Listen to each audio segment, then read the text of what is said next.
isso. Eu quero compartilhar uma palavra com você nesta manhã, em Isaías, capítulo 32, tá? Mas enquanto você abre sua Bíblia aí, deixa eu falar algo contigo, tá? Eu quero começar perguntando a você nesta manhã: que impacto você tem produzido no mundo? Que tipo de impacto você tem produzido neste mundo? E eu digo especialmente concernente à sua fé, à sua crença, ao seu cristianismo. Nós poderíamos até dizer que impacto o teu cristianismo tem produzido no mundo, a vivência da tua fé. Que diferença você tem feito neste mundo, na vida das pessoas? Você já parou para pensar nisso? Talvez você contabilizou o final do ano de 2025. Será que você parou e pensou, que tipo de impacto a minha fé trouxe a este mundo?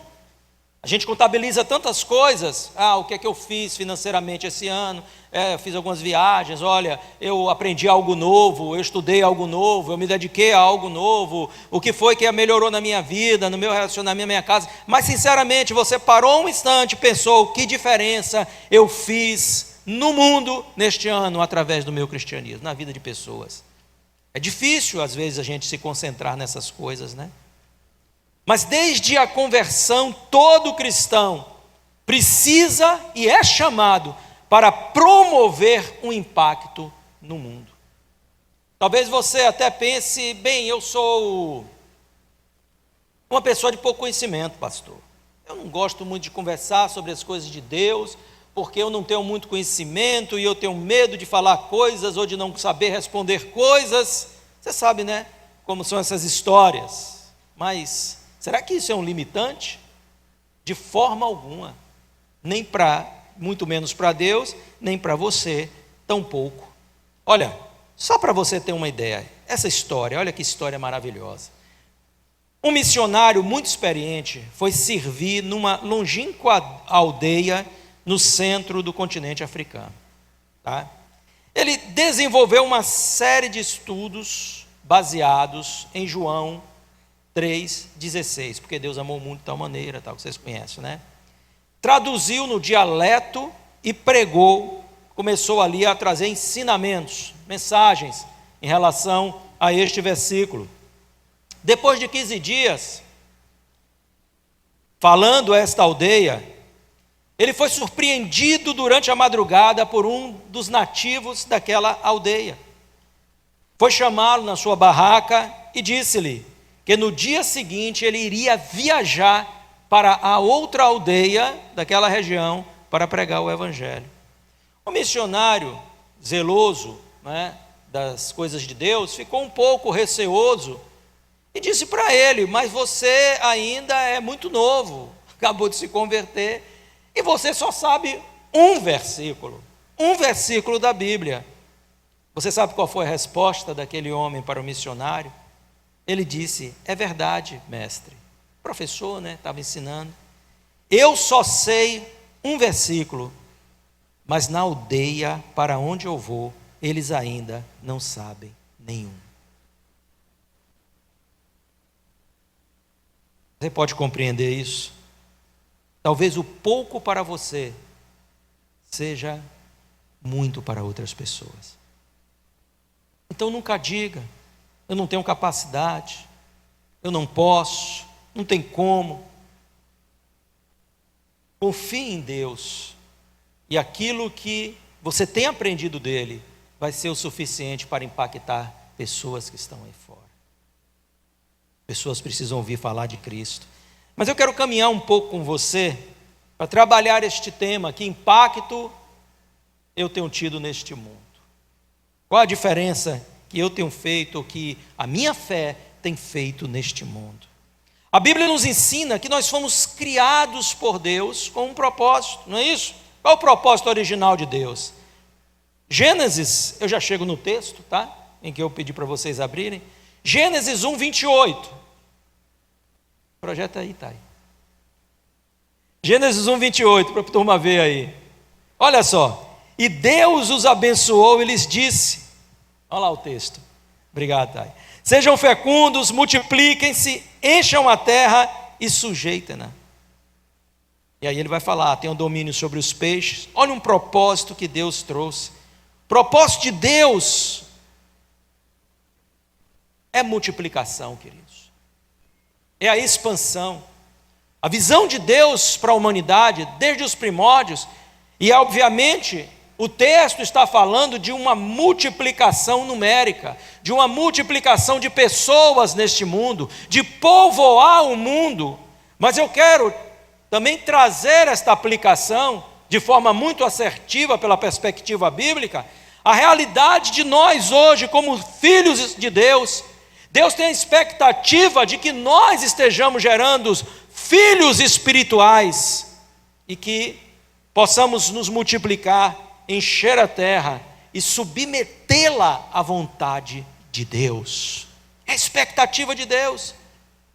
Deus espera que cada dia mais a propagação do Evangelho seja feita através de nós e vidas sejam alcançadas, sejam impactadas. Nós temos essa capacidade dada por Deus, nós temos esse chamado feito por Deus, este é um propósito de Deus para a vida da sua igreja. Deus deu dons, talentos e ministérios diferentes dentro da sua casa, mas Ele nos deu uma missão comum. Ele disse a todos, e olha que Ele não disse a todos, todos vocês serão pastores, todos vocês serão evangelistas, todos vocês estarão tocando, todos vocês estarão cantando, todos vocês estarão dramatizando ou dançando, todos vocês ensinarão nas classes, cuidarão de crianças. Ele não disse isso, mas Ele disse, todos vocês devem ir, e indo, façam a missão, preguem o Evangelho. E é claro que Ele espera que haja uma intencionalidade quando fazemos isso, e não uma aleatoriedade, em que, se aparecer eu faço, se acontecer eu digo, se surgir eu faço. Está bem, faça, se aparecer, se surgir, se acontecer, mas faça intencionalmente, como nós temos feito através de células. Mas preste atenção nisso, o diabo também teve um propósito para a humanidade desde o princípio. E qual é o propósito dele? O propósito dele é que os homens controlem seu próprio destino. Que os homens tirem o governo das suas vidas, que deveria estar na mão de Deus, na direção de Deus, e se apropriem do governo de suas vidas. E hajam de forma independente de Deus. É o propósito do diabo. Não foi isso que ele disse, olha o que ele disse aqui, lá em Gênesis, no capítulo 3, tá? Ele vai dizer a mulher, né? No versículo 4, Gênesis 3, 4 e 5, então a serpente disse à mulher, é certo que vocês não morrerão. Mais acima um pouquinho aqui, deixa eu pegar aqui, né? Porque, versículo 5, porque Deus sabe que no dia em que vocês deles comerem do fruto, né, que ele apontou, os olhos de vocês se abrirão e como Deus, vocês serão conhecedores do bem e do mal. O que ele estava dizendo à mulher? Você pode conduzir o seu próprio destino. Você pode ter o controle do seu destino. Você não precisa deixar esse controle na mão do Criador. Você não precisa deixar esse controle na mão de Deus, uma vez que você pode. E sabe de uma coisa? Você tem a capacidade de conduzir a sua própria vida independente de Deus. Esse é o propósito. Guarda isso aqui, porque eu vou usar isso lá no final, tá?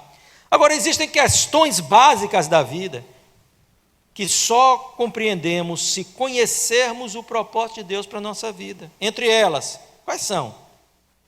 Primeiro, nossa identidade. Quem sou eu? Se você não conhece a Deus, não conhece o propósito de Deus para a sua vida, você nunca vai saber responder isso aqui. Isso aqui não se trata de dizer, meu nome é tal, nome de batismo, meu CPF, meu RG. Não se trata disso. Mas quem é você? Você é fruto do acaso? Você é fruto de uma geração espontânea?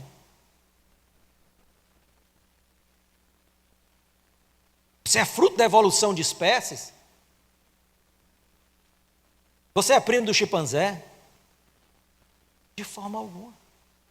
Mas as pessoas, por não conhecerem a resposta de Deus para isso, elas então abraçam todo tipo de insanidade que lhes é trazida sem questionar, porque é mais fácil você aceitar estas coisas do que você realmente buscar na fonte, naquele que te criou, respostas para perguntas como essa. O segundo ponto é nossa importância. Qual o meu valor? Tem importância nesse contexto, não é verdade?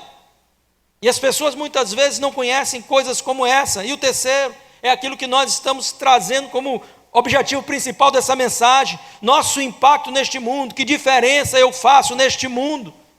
Será que a minha vida é relevante? Será que a minha vida é relevante da perspectiva da minha fé? Será que existe relevância naquilo que eu tenho feito? Ou o que eu tenho feito não passam de coisas que não dizem respeito, não têm o interesse de ninguém, não alcança ninguém, não abençoa ninguém, não muda a realidade de ninguém. Só dizem respeito a mim, aos meus próprios interesses, aos meus próprios desejos. O mundo está cheio de pessoas egoístas que só pensam em si. O mundo está cheio de crianças egoístas. Estão aprendendo com seus pais isso. De jovens, de adolescentes, de pré-adolescentes, de homens, de mulheres, de anciãos, pessoas que só olham o seu próprio umbigo. Mas o chamado de Deus muda essa perspectiva, muda esta visão. Quando nós olhamos o chamado de Abraão, como por exemplo, Deus disse a ele o quê? Abraão, sê tu uma bênção. Ele não disse: Abraão, busque as minhas bênçãos. Abraão, foque-se em receber. Foque-se apenas em buscar de mim. Foque-se apenas naquilo que eu tenho para lhe dar e no que você pode colher da relação que você vai ter comigo. Não, ele disse a Abraão: procure entender que você precisa replicar o modelo que você vê em mim. Deus é um Deus abençoador e nós devemos seguir a natureza de Deus e nos tornarmos pessoas abençoadoras. Mas muita gente se fecha no seu próprio egoísmo. E eu quero falar sobre esses 3 pontos usando um texto de Isaías, capítulo de número 32. E esse texto, nos versículos de 1 a 4, na Nova Tradução de Almeida, que é uma tradução mais recente que nós temos, em outras traduções talvez a tua seja da mesma forma, se não algo similar, algo parecido, ela vai dizer, Isaías 32, a partir do versículo de número 1, vai ser projetado também para você seguir aí, mas diz o seguinte, os versículos de 1 a 4, eis aí um rei que irá reinar com justiça, e príncipes que irão governar com retidão. Cada um deles servirá de esconderijo contra o vento, de refúgio contra a tempestade, de torrentes de água em lugares secos e de sombra de uma grande rocha em terra sedenta. Os olhos dos que veem não se fecharão, e os ouvidos dos que ouvem estarão atentos. O coração dos apressados saberá compreender, e a língua dos gagos falará com rapidez e clareza. Você sabe que Deus usa, a gente poderia explorar alguns textos para tentar explicar um pouco, trazer um pouco de luz sobre as questões que foram postas aqui. A primeira delas, a identidade. Quem sou eu? O que é que o texto nos fala sobre isso? O texto aqui, obviamente, isso aqui é uma analogia, Deus está trazendo comparações, mas o texto nos diz que Jesus é este grande rei, e que nós, como seus discípulos, somos os príncipes, a quem ele tem confiado uma grande missão.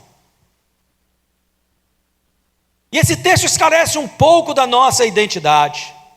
Olha só, o príncipe é alguém gerado pelo rei. E eu quero que você entenda isso, que nós somos gerados em Deus. Você é um filho de Deus. O apóstolo Pedro diz que nós somos gerados de uma semente incorruptível e que agora nós temos uma nova natureza, é a natureza de Deus que está em nós. O apóstolo Paulo, ele diz que nós outrora, no capítulo 2, Pedro, capítulo 1 da sua primeira epístola, Paulo, escrevendo aos Efésios, no capítulo 2, ele vai dizer que outrora nós éramos estrangeiros, separados da comunhão de Deus, pois não estávamos ligados a Deus pela comunidade de Israel. Ele tinha uma aliança, tem uma aliança com o povo de Israel, mas agora nós somos aproximados pela obra de Cristo, pela graça de Cristo, e não só aproximados de Deus, mas através da obra de Jesus, Ele fez dos dois povos um só. Nós agora somos família de Deus. Então qual é a nossa identidade? Nós somos gerados de Deus, nós somos gerados de uma nova semente. Aquele que está em Cristo, 2 Coríntios 5,17, é o quê? Vocês estão precisando ler a Bíblia. É uma nova criatura. As coisas velhas já passaram, eis que tudo se fez novo. E não é novo o exterior, mas é novo o interior. É a regeneração. No capítulo 3 do Evangelho de João, Jesus, ele tem um diálogo extremamente importante com Nicodemos, um homem religioso na época.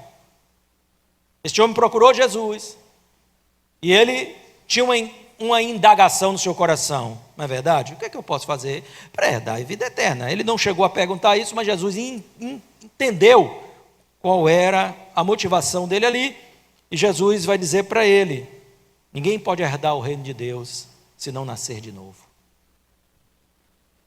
Pai, peraí, se eu for bom e praticar boas obras, você não pode herdar o reino de Deus se você não nascer de novo. Porque a carne e o sangue não vão herdar o reino de Deus. É necessário haver um espírito regenerado pela obra da graça da cruz do Calvário. Porque nós, todos nós, pecamos e fomos destituídos da glória de Deus. A grande questão aqui quanto ao pecado, querido, não é o que você pratica. O que você pratica é o fruto de uma árvore contaminada. Algumas árvores frutificam mais, outras frutificam menos, mas tudo frutifica segundo a sua espécie. A diferença é só essa. Essa árvore precisa ser arrancada e substituída. A grande questão é que você herdou a genética do pecado. Espiritualmente, você é contaminado pelo pecado. Paulo explica isso muito bem no capítulo 4 de Romanos, você pode ler lá, capítulo 4, capítulo 5, onde ele vai dizer que Adão produz filhos segundo a sua espécie, a espécie do pecado. A genética vem de Adão, a genética vem do homem, produzindo pecadores neste mundo. Mas Jesus agora rompeu esse ciclo. E Jesus começa a produzir filhos de acordo à sua espécie, uma espécie santa, uma espécie diferente daquilo que estávamos acostumados a ver. E através do seu sacrifício nós podemos abraçar esta visão e esta fé. Eu costumo dizer uma coisa que muitas vezes praticantes de certas religiões aí não entendem, não é verdade? Como por exemplo, há muitas coisas em relação a isso, como por exemplo, por que Jesus não foi simplesmente gerado por Maria e José? Porque se ele nasce de José, a semente do pecado iria determinar uma natureza pecaminosa. Por isso o Espírito Santo gera ele. Porque não é a mulher que tem a semente, mas o homem. São coisas interessantes da palavra. A sua identidade é filho de rei. O príncipe é alguém que leva o nome do rei. Você hoje é chamado por família de Deus, mulher de Deus, homem de Deus, cristão, servo do Senhor. Você está sendo adjetivado de acordo com a sua fé, de acordo com o seu relacionamento com o Senhor. Olha como essas coisas são importantes. E eu não quero perder muito tempo falando de identidade, porque eu quero chegar mais embaixo. E outras coisas que nós poderíamos perceber a partir da perspectiva de um único texto na Bíblia. E toda a Bíblia traz para nós a revelação de nossa identidade, como filhos de Deus, como chamados por Deus, não é? Mas também, qual é a importância que nós temos, qual é o nosso valor. Ora, qual o valor que você acha que os filhos de um rei têm? Há um rei que governará em justiça e príncipes estarão ali usando da sua autoridade. Os príncipes são amados pelo rei. Você tem alguma dúvida disso? Você sabe qual é o seu valor? Eu quero dizer, Deus te ama e te ama muito. Os príncipes são providos, são protegidos. Os príncipes são motivo de alegria no coração do rei. Mas eu conheço um príncipe lá, não estou falando de exceções, eu estou falando de via de regra. Você é tudo isso. O valor de um príncipe é o valor do legado de um rei. Você acredita que um rei prime pelo seu legado? A continuidade do legado está na vida dos príncipes. Nós não vamos aqui abordar o aspecto teológico deste rei ser um rei eterno. A obra que ele fez aqui, a expectativa da continuidade deste legado e toda a expectativa dessa gloriosa obra, ela está verdadeiramente alcançando o objetivo. Onde é que está essa expectativa? Na vida de cada um de nós cristãos. A continuidade da obra do reino, ela só acontece através da nossa vida. Não é através de querubins, não é através de serafins, não é através de nenhuma criatura outra criada, neste âmbito celestial, ou mesmo terreno.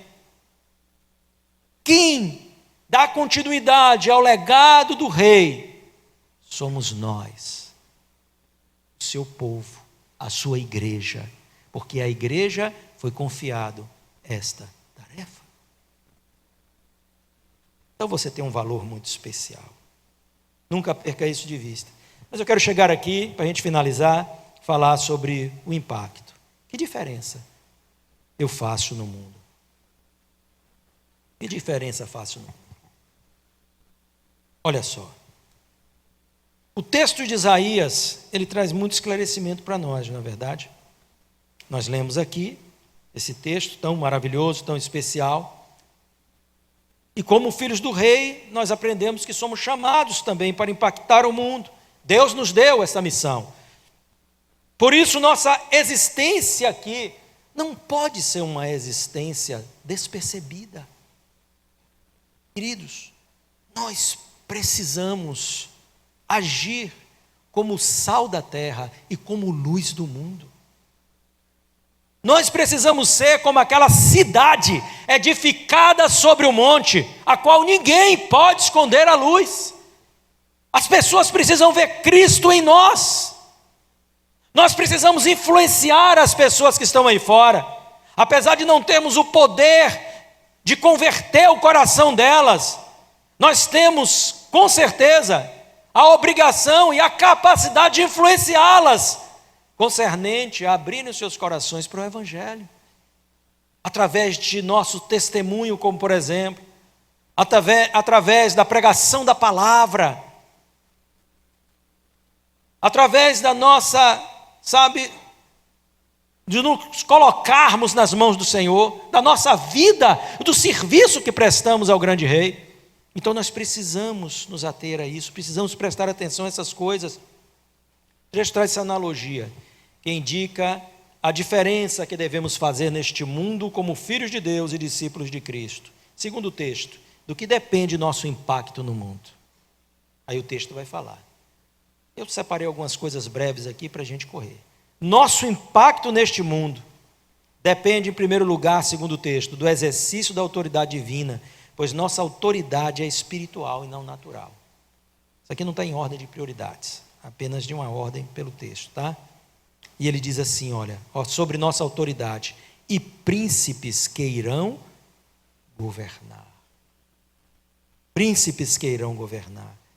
O exercício da autoridade espiritual é um dever da igreja. Jesus Cristo, quando enviou os seus discípulos, ele lhes disse algo, na segunda vez, na segunda missão, que é registrada nos evangelhos que ele envia aos seus discípulos. Lá em Lucas 10, os versículos aqui de 1 a 3, o 9 e 19, apenas esses para a gente contextualizar. Olha o que é que Jesus Cristo diz, Lucas 10, versículos de 1 a 3, depois o versículo 9 e o versículo 19 diz assim: depois disso o Senhor escolheu outros 70 e os enviou de 2 em 2, para que fossem adiante dele a cada cidade e lugar onde ele haveria de passar. E lhes disse: a seara é grande, mas os trabalhadores são poucos. Por isso peçam ao Senhor da seara que mande trabalhadores para a sua seara. Vão, eis que eu vos envio como cordeiro para o meio dos lobos.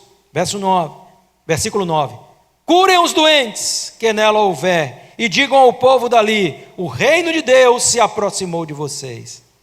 Eis que eu, versículo 19 agora, dei a vocês autoridade para pisarem cobras e escorpiões, e sobre todo o poder do inimigo, e nada, absolutamente, lhes causará dano.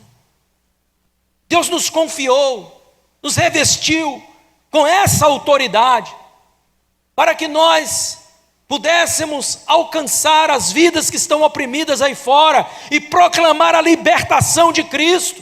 Deus nos deu autoridade para nós conquistarmos esses lugares que estão dominados pelo diabo. Não é o diabo não somos nós que devemos temer ao diabo, mas é o diabo que deve temer a igreja de Jesus, porque a igreja de Jesus é revestida da autoridade do Senhor. Há poder na sua vida, meu irmão, um poder que vem dos céus, um poder que suplanta qualquer poder, uma autoridade que suplanta qualquer autoridade existente nessa terra. Existem poderes, existem autoridades aqui, mas a autoridade que te foi delegada é uma autoridade que vem do alto, daquele a quem pertence todas as coisas nessa terra, ao nosso Deus e Pai. Ele te deu a autoridade de um nome que está acima de todos os nomes. A igreja tem autoridade para avançar. A igreja tem autoridade para entrar nos lugares que estão hoje dominados por Satanás. A igreja tem autoridade para entrar nos lares que estão dominados por Satanás, para arrancar todo o jugo do inferno desses lugares. Nós temos essa autoridade. Temos autoridade sobre os demônios. Temos a autoridade de Cristo sobre as enfermidades, sobre demônios, sobre males, sobre coisas malignas. Jesus Cristo disse: em meu nome vocês curarão os enfermos, vocês expulsarão os demônios, falarão novas línguas.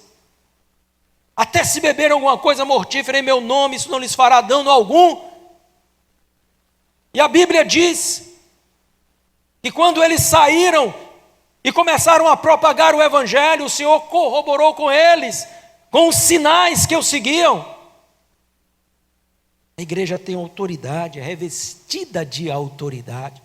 Eu não sei qual é a sua experiência, e talvez a sua fé determine a sua experiência.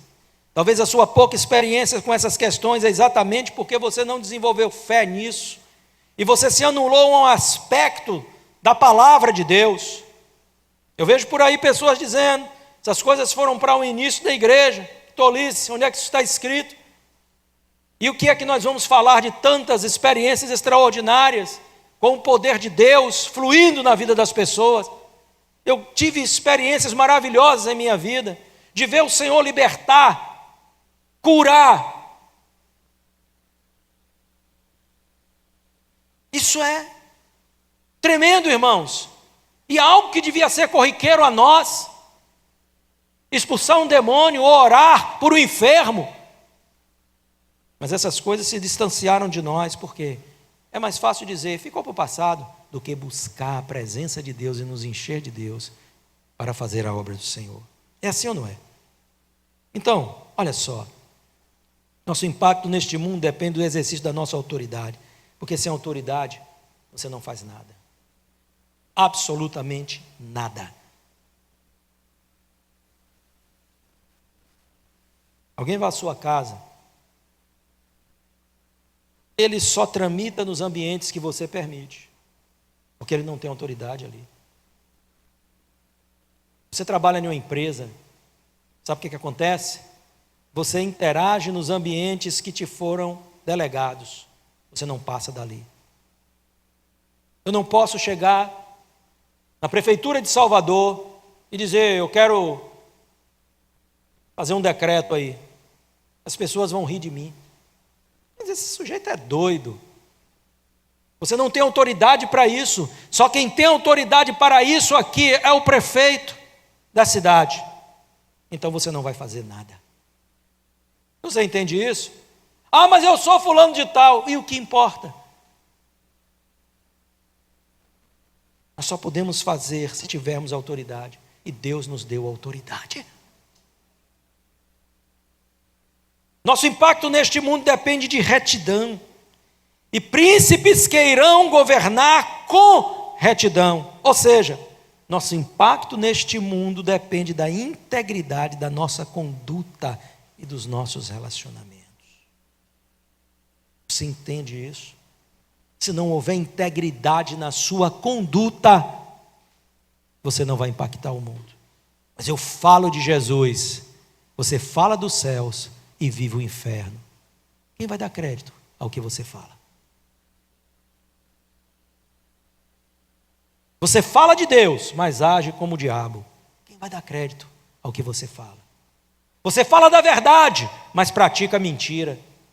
Você fala da prudência, mas é um tolo imprudente. Você fala de amor, mas destila fel. Você vai impactar quem? Ninguém. Qual o seu impacto neste mundo? Com retidão. A retidão de seguir a palavra de Deus sem desvios na conduta moral, sem manipulação da sã doutrina, sem adequações tolas, sem relativização daquilo que está escrito. Se está escrito é assim, acabou. Não é puxar para lá, nem puxar para cá e depois querer fazer remendo para atender aquilo que diz respeito ao que queremos que a Bíblia fale, não é verdade? Então tem gente que quer tirar texto, subtrair, reinterpretar texto, para quê? Apenas para moldar a sua própria vontade e a sua própria conduta imprópria. Mas a Bíblia, ela é perfeita, ponto final. Inerrante e ponto final. Nosso impacto neste mundo, segundo o texto, depende também de nossa missão. Cada um deles, versículo 2 do capítulo 32, cada um deles servirá. Servirá. O servir é a palavra para um discípulo de Jesus. Cada um deles servirá de esconderijo contra o vento, de refúgio contra a tempestade, de torrentes de água em lugares secos e de sombra de uma grande rocha em terra sedenta. As pessoas precisam trabalhar intencionalmente para que se tornem, pessoas que façam diferença. Nós cristãos precisamos trabalhar para nos tornar estas pessoas que sirvam de abrigo seguro para as pessoas que estão aí fora. Que elas possam ver em nós um lugar onde elas possam se refugiar, que elas possam contar conosco. Elas precisam ver em nós um lugar onde descendentem a sua sede, a sede da alma. Ver em você, pessoa, que tem palavras de vida para levar a elas. Quando chegarem com seus dilemas, com as suas angústias, com as suas frustrações, encontre em você um abrigo, encontre em você uma palavra que vai trazer, o saciar daquela sede, da necessidade de se conhecer, de entender os processos da vida, de compreender certos porquês. Mas eu vejo muitas vezes que você sabe falar muito bem de tudo. Crentes que sabem falar de tudo, de política, de negócios, de entretenimento, fala de tudo. E é bom que você tenha conhecimento em muitas áreas, mas não fala nada de Deus. Vem procurar um crente, vai contar o seu dilema e sai dali pior. Sai dali mais entulhado, mais carregado. É isso que Deus espera de nós e é assim que vamos impactar o mundo? Claro que não. Pessoas que muitas vezes têm uma carga tão negativa que a convivência com cristãos, que a convivência com essas pessoas nos enferma emocionalmente. Um abrigo seguro, um lugar onde descedentar a sede da alma, que o texto diz, e um lugar de descanso para a alma cansada. Em que possa chegar perto de você e ter um lugar onde descansar a sua alma. Jesus Cristo disse lá em Mateus 11, aprendei de mim que sou manso e humilde de coração e encontrareis alívio para a vossa alma. Quando ele diz, vinde a mim, vocês que estão cansados, sobrecarregados.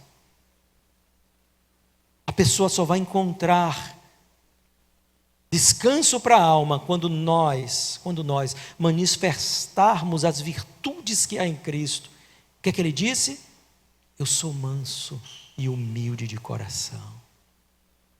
Se você não é uma pessoa que externa as virtudes, o fruto do Espírito Santo, ninguém vai encontrar alívio. Tem gente que é agressiva, tem gente que é irritado, tem gente que é tenso, tem gente que é orgulhoso, tem gente que só sabe. Ninguém vai encontrar alívio. As pessoas precisam encontrar em nós, nos nossos lares, mas também nos nossos lares, também nas nossas igrejas, também nas nossas células, abrigo, alimento espiritual e lugar de descanso para a sua alma cansada. Assim impactaremos o mundo, queridos. Assim impactaremos o mundo. E por fim, o resultado do impacto produzido por nós será de vidas transformadas. O texto diz que agora os olhos dos que veem não se fecharão mais. Não se fecharão mais à realidade de Cristo Jesus.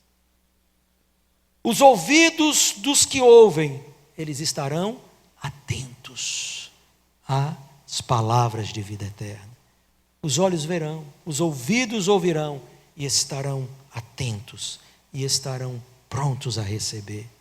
O coração dos apressados saberá compreender. Até o coração dos tolos compreenderão o Evangelho de Jesus. E a língua dos gagos falará com rapidez e com clareza. Aqui é o processo sempre de discipulado, ensinando para que eles repliquem o modelo que aprendeu de você. Olha como isso é forte. Olha como isso é poderoso. Há um resultado que só pode ser alcançado quando nós impactamos o mundo, quando nós fazemos diferença neste mundo, mas não através de um modelo próprio, não através de regras próprias, porque o Senhor já nos mostrou qual deve ser o caminho. Como nós devemos agir. E aí eu volto àquele alerta do início. Para nós finalizarmos, é necessário que a gente lembre que o inimigo, ele ainda quer seduzir você ao seu próprio plano e propósito para a sua vida. E o propósito dele é tirar você do governo de Deus. Porque quando nós estamos vivendo sobre o governo de Deus, nós estaremos cumprindo a vontade de Deus, o querer de Deus. Mas uma vez que nós começamos a ter o controle de nossas vidas, estamos tirando aos poucos o controle da mão de Deus, e Deus está dizendo a nós, eu tenho algo para você fazer neste mundo, que impactará este mundo, e você está dizendo a Deus, eu não tenho tempo, porque eu trabalho muito, o Senhor sabe disso, eu vou ajudar de alguma forma lá, nem que seja com aquela oferta, mas eu não tenho tempo para o Senhor, eu não tenho tempo para a missão de Cristo, eu não tenho tempo para ser o que Deus quer que eu seja, para cumprir o plano, o propósito de Deus para a minha vida. Nós estamos tirando das mãos do Senhor e trazendo para nós a decisão acerca do nosso destino, e dizendo: eu farei isso e farei aquilo do jeito que eu quiser.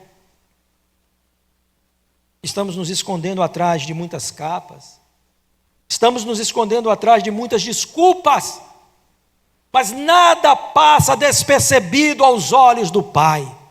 Ele vê tudo, Ele conhece tudo, Ele conhece as motivações do meu e do teu coração, Ele conhece as prioridades da minha vida, e bem sabe que muitas vezes as prioridades de nossas vidas não são as prioridades que Ele tem para nós.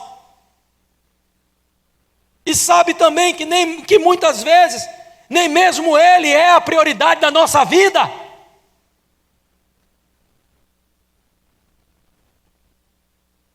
Será que todos nós temos amado a Deus sobre todas as coisas? É um pouco difícil, né? Mas hoje Deus chama você a se decidir pelo propósito dEle para a sua vida, a se decidir pela vontade dEle para a sua vida, a que você aposte o seu futuro, o seu destino, naquilo que Ele preparou para você. Ele diz: príncipes governarão. O exercício do governo de Deus, esse não é um governo meu, não é um governo seu, é o governo de Deus. Mas nós estamos aqui para o exercício da autoridade, para que a vontade de Deus seja implantada neste mundo. Mas se nós mesmos não vivemos a vontade de Deus para a nossa vida, mas se nós estamos elegendo, segundo a nossa própria vontade, nossas prioridades, como que nós vamos impactar este mundo, irmãos? O seu problema não é falta de capacidade. Lembra do missionário recém-convertido, que conhecia apenas um versículo? Deus vai usar a sua vida de uma maneira extraordinária. Nosso problema não é problema de capacidade, o nosso problema é problema de prioridade, que é muito diferente. Não temos feito do Senhor, da sua vontade, a nossa prioridade. Temos muitos desvios daquilo que é o propósito de Deus, mas o Senhor nos chama para corrigir isso, para nós nos unirmos, para que o mundo conheça Ele, para revelar o seu plano perfeito a este mundo perdido. E muitas vezes este perdido não está distante da sua casa, não está distante do seu bairro. Muitas vezes essa pessoa que não conhece a Deus são pessoas próximas de nossa família, de nossa convivência, do nosso trabalho, da nossa vizinhança, colegas, amigos, pessoas queridas. Deus quer usar você para impactar a vida dessas pessoas. É tempo de dizer sim ao Senhor. Vamos nos colocar em pé?